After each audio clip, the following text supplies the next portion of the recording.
این 4 تا کار رو در حق بچه‌تون نکنید. 1. جلوی تفریح کردنشو نگیرید. ما نسلی بودیم که توی زنگ تفریح مدرسه هم لغت ادبیات و زبان میخوندیم و فکر میکردیم تفریح اتلاف وقته. اشتباهه. بذارید بچه‌تون تفریح کنه. 2. بچه‌تون رو به خودتون وابسته نکنید. خونه‌ای خوبه که بچه ازش بره، نه اینکه بمونه. بچه ترشی نیست که نگهش داشتی، باید مستقل بشه. 3.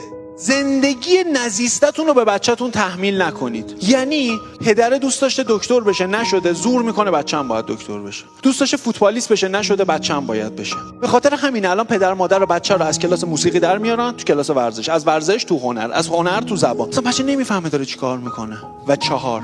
زندگی پرقویی براش نسازید. همه چیز در اختیارش قرار ندید. وقتی بچه‌ای ماهی 30 میلیون تومان پول تو جیبی میگیره، خب معلومه بعدن سر کار نمیره.